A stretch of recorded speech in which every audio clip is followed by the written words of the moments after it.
Sonra İmam Buxari eyni babın altında ikinci hədisini gətirir. Yəni növbəti 46-cı hədis. Buyurur rahimehullah, "Qala haddesena İshaq bin Mansur."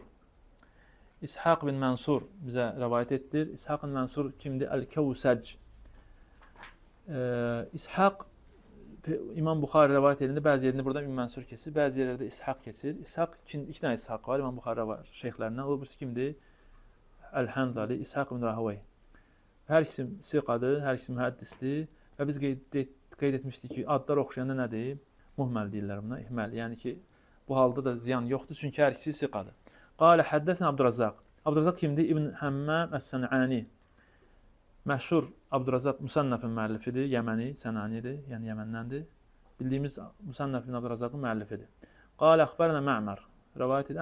Mə'mər kimdir? İbn Raşid Əs-Sən'ani demişdi ki, Zuhrinin ən böyük tələbələrindəndir. Ən Həmmam İbn Münabbih. Həmmam İbn Münabbih də Əbu Hüreyrənin əshabındandır. 4-cü təbəqədir. Hicrətin 132-ci ildə dünyasını dəyişib. Əbu Hüreyrədən yazdığı hədisləri səhifə kimi, vərəqlər kimi saxlamışdı. Ona görə nə deyirlər? Sahib-ı sahifə deyirlər. Yəni Əbu Hüreyrənin hədislərini yazmışdı, öz səhifəsindən, belə deyir, kitabından rivayet edirdi.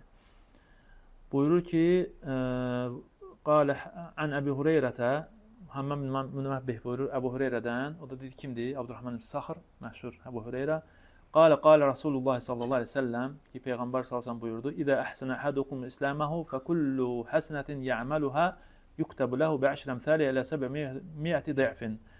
Peyğəmbər sallallahu buyurur ki, əgər sizdən birini İslamını gözəlləşdirərsə, etdiyi hər bir həsənətə görə ona 10-dan 700 qatına qədər savab yazılır.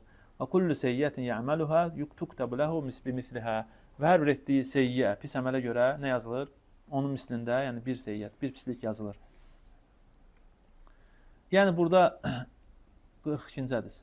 Burada İslamını gözəlləşdirərsə birbaşa bizim babımıza şahid yeri buradır. İbn Rəcəb deyir ki, sələf həmişə vəsiyyət edir öz tələbələrinə, öz şagirdlərinə, öz övladlarına əməli itqan, gözəl şəkildə etməyi tövsiyə ediblər. Yəni onu çox etməyi yox. Çünki az bir əməl əgər gözəlləşərsə, əlbəttə ki, qəflət, huşusuz, ürək, yəni qəlbdən olmayan çox əməldən qat-qat nədir? Xeyirlidir. Ona görə İbn Məsuddan gəlib buyurur: "Ya leytə li rak'atayn mutaqabbilatayn." Kaş ki mənim 2 rükət qəbul olunan 2 rükətim olaydı. Xayrun min arba. O 2 rükət mənim üçün 4 rükətdən daha xeyirlidir. Yəni 2 qəbul olunan rükət 4 rükət namazdan mənim üçün daha xeyirlidir. İbn Abbas da buyurur: "İqtisadu fis sünnə xayrun min ictihadi fi bid'ə." Deyir ki, sünnədə iqtisad orta yol tutmaq bidətdə ictihaddan daha xeyirlidir. Yəni az bir əməl, düzgün əməl çox olub xeyirsiz əməldən qat-qat xeyirlidir. Və sələfdən gəlib biz bunu qeyd etmişdik. 2 nəfər bir səfdə yanaşı namaz qılan 2 nəfər də olur ki, onların arasında yerlə göy qədər fərq olsun. Nəyə görə? Qəlblərindəki huşuya görə, itqana görə, ixlaslarına görə. Burada hədisin sonunda bimislihə, onun mislində sözünə şahid Müslim rivayətində var.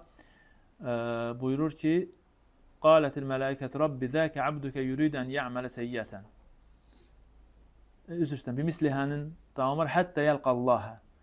Davam var ki, başqa rivayətdə, hətta Allahla görüşənə qədər, yəni ölənə qədər. Və Müslim rivayətində gəlib ki, mələklər deyir: "Ey Rəbbim, sənin qulun pis əməl etmək istəyir." Və Allah Teala buyurur ki, "Urqubuhu." Deyir ki, baxın, gözləyin. "Fə in amiləhə faktubuhə lehu bimislihə." Əgər pis o işi edərsə, ona onun mislində günah yazın. "Və in tarakəhə faktubuhə lehu həsənə." Əgər onu tərk edərsə, ona həsənət, savab yazın. "İnnəmə tarakəhə min cərraya." Çünki o bunu mənim qorxumdan, mənim əzlimdən etmişdir. Yəni burada biz keçdiyimiz dəlil nə idi? İnsan bir əməli Allah qorusun tərk edərsə, niyyətlənib sonra tərk edərsə, ona nə var? Savab var.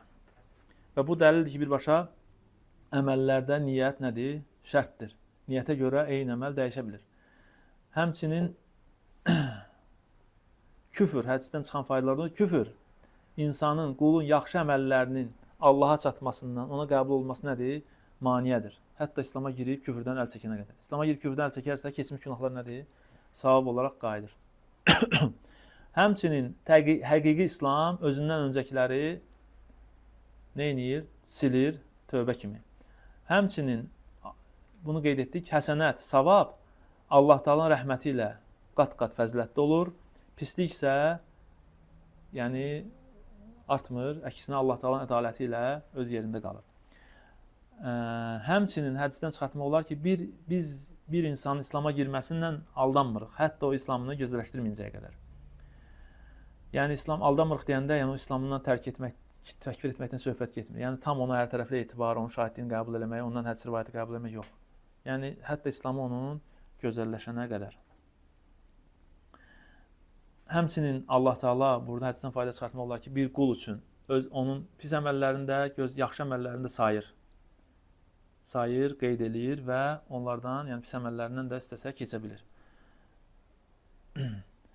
Və burada bir hal da etmək olar. Məsələn, tutaq ki, insan bəlkə qeyd etdi ki, yaxşı əməl etmək istəyər. Lakin Allah qorxusundan əl çəkərsə, nə olur ona? Həsənət yazılır. Yaxşı insan pis əməl etmək istəyir, məsiyyə etmək istəyir. Lakin ona bir mane oldu, edə bilmədi. Allah qorxusu yox, başqa maniyə. Ona nə olur? Və əzm eləyir, başlayır əməl etmək istəyir, yəni tam 100%'lıq əzm eləyir, amma bir maniyə, tutaq ki, orada eləməyə gedir, məsələn, almır, eləyə bilmir. Ona nədir? Günah yazılır. Çünki bu əzmin özü günahdır. Necə ki, Peyğəmbər salsam dəlil nədir?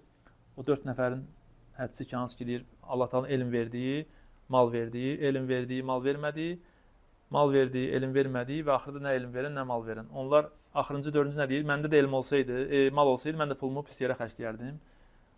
Amma yoxdur. O niyyətinə görə nə oldu? Peyğəmbər sallallahu əleyhi və səlləm buyurur: "Fəhumə fil vizri səva."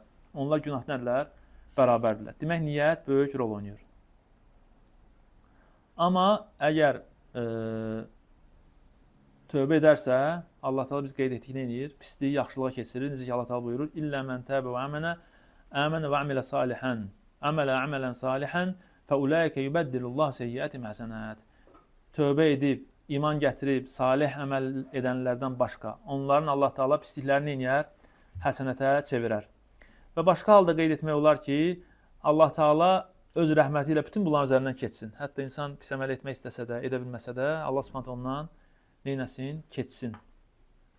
Və bir də qeyd etmək lazımdır ki, əgər insan öz nəfsini bir günahla danışdırarsa, beynindən bir haram bir şey keçərsə, amma əzm gəlmədisə, onun dalından hərəkət istəmək gəlmədisə, Allah da onlardan neynir? Keçir. O günah olaraq yazılmır. Əbu Hüreyrə hədisinə görə İnnallaha təcavəzə an ümməti mə həddətət bihi ənfusəhə. Allah Taala mənim ümmətimdən öz nəfslərlə danışdırdıqlarını keçmişdir. Yəni insan da Allah qorusun nəsə bir şey gördü, bir anlıq nəsə istədi, arzuladı və dərhal ondan, yəni o fikri tərk elədi, o fikri əzmə çevirmədi. O halda Allah Subhanahu taala ona rəhmətindən dolayı pislik olaraq yazmır. Hədisin davamında Peyğəmbər sallallahu buyurur: "Mə ləm tə'məl əv tətəkəlləm." Onu etməyincə və barədə artıq danışmayınca.